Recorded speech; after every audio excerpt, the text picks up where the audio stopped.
Good morning, students. Good morning to all. And last day we have started the chapter 9 Fiscal Economics. And in this chapter, we have studied the subject matter or the scope of fiscal economics and the similarities and the dissimilarities of the private and public finance. So today just we will go to the next concept. Today we will study about the functions of modern state. Nowadays, our state also considered as a modern state. So this modern state always has some of the functions. The modern state is a welfare state and not just the policy states. Sorry, not just the police states. If the police states means one of the time, or one course of time, the nations are considered as a police states only. The police states means it has some of the objectives to protecting the nations, from protecting the publics from the arrival of other nations only. But nowadays, all the states are considered as a modern states. The state assumes greater roles by creating economic and social overheads, ensuring stability both internally and externally, and conserving resources for sustainable development. So, by creating the economic and the social overheads, it has giving the greater roles and ensuring the stability both internally and externally means by bringing the stabilizations in the locals and the boundaries of the nations and the externalities also, and conserving the resources for sustainable development. Even if we have more resources, the more resources must be used to this bringing the sustainable development and some things. Under some headings, we can come to know about the functions of modern states. First, defense. The primary functions of the government is to protect the people from the external aggressions and the internal disorders. So, by the way of external aggressions means some of the other nations may come to our nations to bring in the war, and internal disorders means the poverty and the unemployment problem and some of the caste and religions problems. So, the nations must be providing the protections to protect the people from the external aggressions and the internal disorder.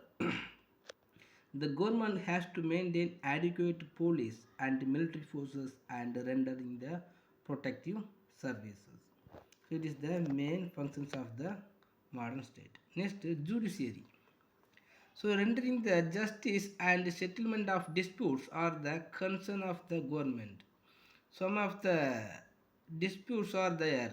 The government only have to settle and providing the justice for all the peoples as a equalized.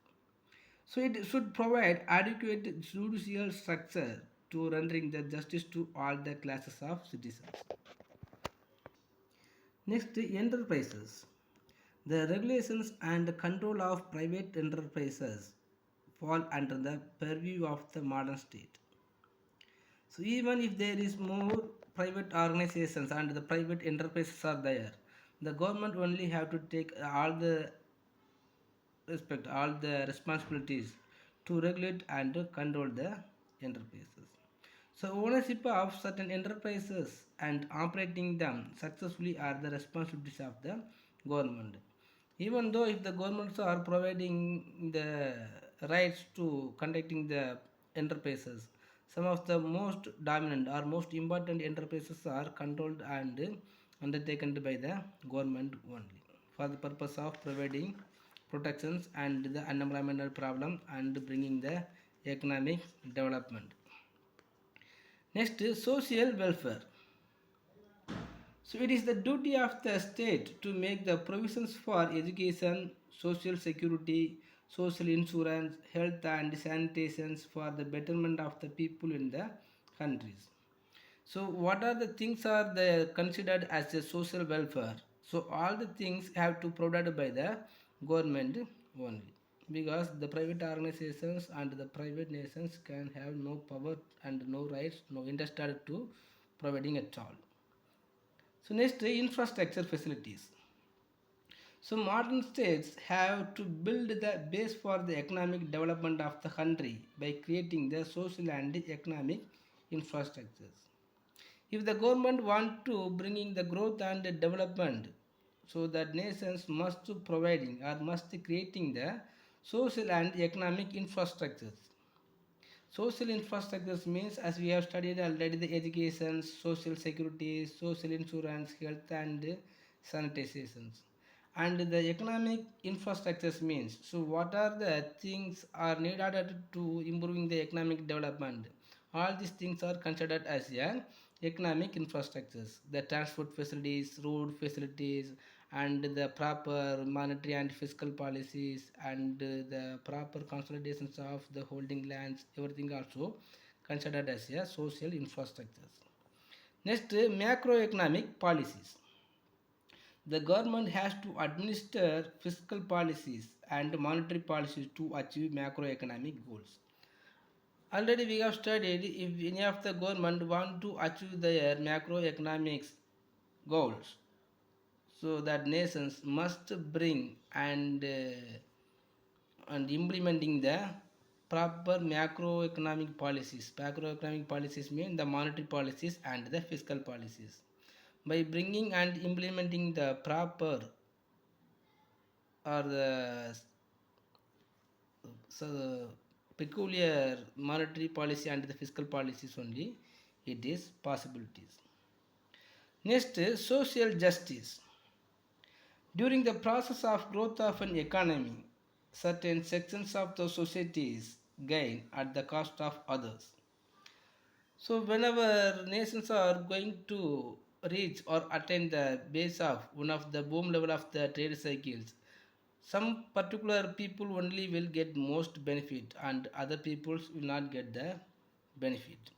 So when the government also have to take the effort to bringing the equalizations of the societies, all the peoples have to get the good communication skills and the income and the employment opportunity. The government needs to intervene with the fiscal measures to redistribute the income. So in which way the government can arranging the redistributions of income? It is must be taken by the government. Next, control of monopoly. So concentration of economic power is another evil to be corrected by the government. So the state intervenes through the control of monopolies and restrictive trade practices to curbing the concentration of economic power. So the nations has more possibilities to increase the economic development by the way of providing the privatizations. But in the same time, so the government also have to take the responsibility to controlling the monopoly powers. And in fine, the state can play three kinds of roles to controlling the monopolies and bringing the economic development. As a producer of goods and services, the government only has the power and became as the producers of the goods and services. So many goods and services are produced and distributed by the both government and private. But even though if the government only is there to providing the goods and services, it is good. Next, as a supplier of public goods and social goods, the government only has to undertaking all the responsibilities to supply the public and social goods. Next, as a regulator of the systems, what are the economic system or the political system and what are the systems are there? So all the systems also have to regulate by the government. So under the 8 headings, one of the modern states providing the functions or taking some of the functions. Next, public expenditures. The public expenditures refers to government spending incurred by central, state and local governments of a country. If you are considered a countries, the country includes the local government, the state government, and the central government. By togethering these three authorities, organizations only is considered as a government. So these three governments also have to spend some of the money to bringing the economic development. And these three organizations also spending the money to providing the public welfare. So the how much amount of the money is going to spend for the public welfare by these three organizations is considered as a public expenditures. If the governments are spending the amount to the public, that is called public expenditures.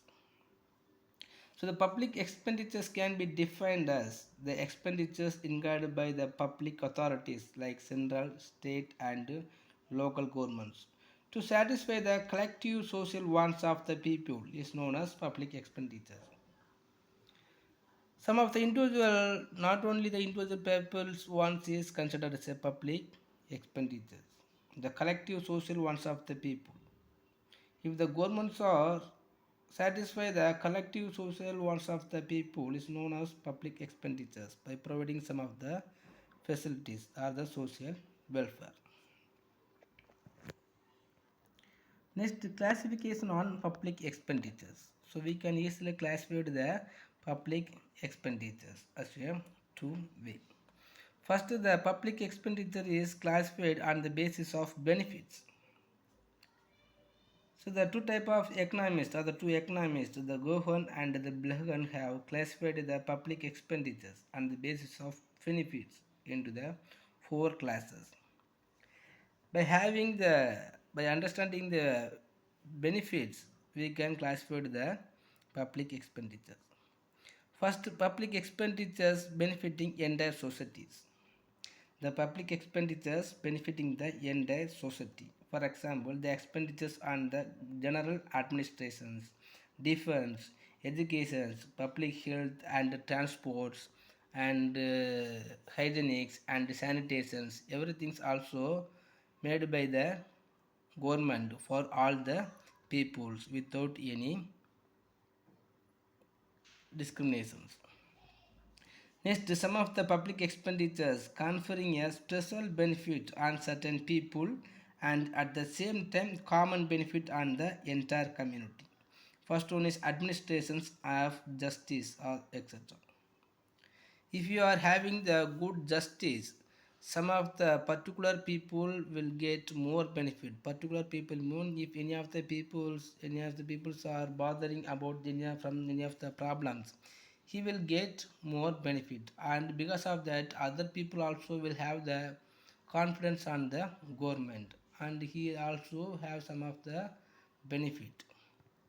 Next, public expenditures directly benefiting particular group of persons and indirectly the entire societies. For example, social securities, public welfare, pension and unemployment relief. So the peoples, those who all as the problematic situations, these peoples will give the more benefit, and because of that other peoples also indirectly will get the benefit by providing the unemployment relief funds and the pensions and other suspensions. Next, public expenditures conferring a special benefit on some individuals. For example, subsidy granted to a particular industries. Some of the government providing only for the particular people, providing the public expenditures, providing the spent on the particular peoples only by providing the grants and the subsidies to the farmers and the cottage industries peoples and the handicraft artisans. Because of that the particular people also will have the benefit. So under the benefit the government have to classify the government expenditures is classified. Next, classifications on the basis of functions. So Adam Smith classified the public expenditure on the basis of functions of the government. So under the three headings, the public expenditure is going to classified on the basis of functions. First one is protection function. So this groups includes public expenditures incurred on the security of the citizens to protect from external invasion and internal disorder. For example, defense, police, courts, etc. So already we have studied the functions of the modern state is providing the protections. So many problems will be arised from the external and even in the internal problems. So whatever may be, the government only have to take the responsibility to protect their peoples. So on the basis of protection functions, the government or the classic the expenditures of government can be classified. Next, commercial functions. So this group includes the public expenditures incurred on the development of a trade and commerce. For example, development of means the transport and communications, etc. So we have studied already the government also have to take some of the organizations, some of the responsibility to conducting the commercial organizations. Nowadays the police and the development of transport and communications, the BSNL and the railway transport and all the bus transport is also undertaken by the government. So even if there is possible to get the revenue, they have to need of making the public expenditures on the development of commercials and trade. Next, development functions. So this group includes the public expenditures incurred for the development infrastructure and industries. So normally the development is coming from the infrastructure facilities provided by the government. If we want to absorbing the international monetary fund and the foreign direct investment, or even our local government industries want to increase or want to develop in the particular time or within the short period, the good infrastructure facilities must be needed. So on the basis of the development functions also we can classify the public expenditures. So the public expenditure is going to classify on the basis of functionally protection function, commercial function and development functions. Next, causes for the increase in government expenditures. Why nowadays the government expenditure is going to increase means some of the causes, some of the reasons only the government expenditure is going to increase. So under the following headings we can come to know about the reasons of government expenditures. First one is population's growth. During the past 77 years of planning, the population of India has increased from 36.1 crore in 1951 to 121 crore in 2011. So as we have studied already, the increasing the population growth always required the more government expenditures, because whenever the population growth is going to increase, the increasing populations must be required the food and employment problems and the social infrastructures like educations, colleges and some of the infrastructure facilities. The growth in population requires massive investment in health and education, law and order, etc. And not only that, the young population requires increasing expenditure on education and youth services. Whereas the aging populations requires transfer payments like old age pensions, social security and health facilities. Now, what are the expenditures made by the government for the public? It will be increased whenever the population is going to increase, right? Next, defense expenditures. There has been enormous increase in defense expenditure in India during the planning period. The defense expenditure has been increasing tremendously due to modernizations of defense equipments. Nowadays, all the nations are producing the vehicles and the protective equipments like a gun and some of the atoms and other materials.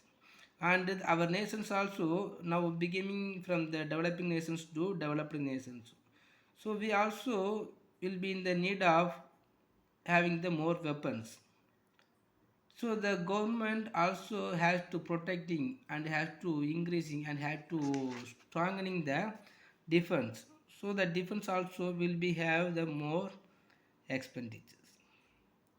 The defense expenditure of the government was 10,087 crores in 1991, which increased significantly to 2 lakhs and 95,511 crores in 2018 and 19. Next, government subsidies. The government of India has been providing subsidies on a number of items such as food, fertilizers, interest on priority sectors, lending, exports, education, etc. Because of the massive amounts of subsidies, the public expenditure has increased manifold. So normally the government has to providing the subsidies for the priority sectors like agricultural and cottage industries and the retired Indian Army ex-servicemen. So when they are providing the subsidies for all that these peoples, it has to being in the need of making the expenditures. The expenditures on subsidies by central government in 1991 was 9,581 crores, which increased significantly to 2 crores 29 lakhs and 750 lakhs crores is increased in 2018 and 19. Next, debt servicing. The government has been borrowing heavily both from the internal and the external sources. Internal and external sources means whenever it has the possibilities to earning the income by selling the debentures and the shareholders to the public, it can collect it. And it has the chance to borrowing the fund from the World Bank, the international organizations such as IBRD, World Trade Organizations and United Nations. As a result, the government has to make huge amount of repayment towards the debt servicing. So if we have the power and the rights to borrowing the money, it has to repay the money with the interest. So they have to take the more expenditures. The next, the development projects. So the government has been undertaking various development projects such as irrigations, iron and steel, heavy machinery, power, telecommunications, etc. The development project involves huge investment. If you want to bring or implementing the social infrastructures, they have to taking the important projects. For bringing the important projects, the government has to be in the need of or it will become as a huge investment nations. Next, urbanizations. There has been an increase in urbanizations. In 1950 to 51, about 70% of the population was urban based. But now the urban population has increased to about 43%. So there are more than 54 cities above 1 million populations are began to urbanized areas. So the increase in urbanization requires heavy expenditure on law and order, education and civic amenities. So now, so once upon a time, so all the peoples are spread throughout the world, throughout the cities or throughout the regions. So so many of the peoples are living in the rural areas only. But nowadays, all the peoples are coming from the rural areas to urban areas. But the 47% of the peoples are living in the urbanized areas only. So the government also have to take the more responsibility to make the expenditures to providing the law and order and controlling the populations and providing the employment opportunities in these urbanized areas. So the government has to take the responsibility. Next, industrializations. So setting up of basic and heavy industries involves a huge capital and long gestation period. So it is the government which starts such industries in a planned economy. The underdeveloped countries need a strong of infrastructures like transport, communication power, fuels, etc. and like that. So whenever the industrializations are going to increase, so we have to make the good infrastructure facilities, then only the industrial sector will be increased. The strong of infrastructure like transport, communication, power, fuels, etc. is needed to the underdeveloped countries for the improvement of industrializations. Next, increase in grants in aid. So, increase in grants in aid to state and union territories. So, there has been tremendous increase in grant in aid. Grant in aid means the grants and subsidies to state and union territories to meet the natural disasters. So whenever the natural disaster is arised or occurred, the government only have to take the more responsibilities to recovering that people from the losses of employment and providing the foods and other amenities. So by these eight reasons, one government have to arranging the more expenditures. Okay students, I think it's enough.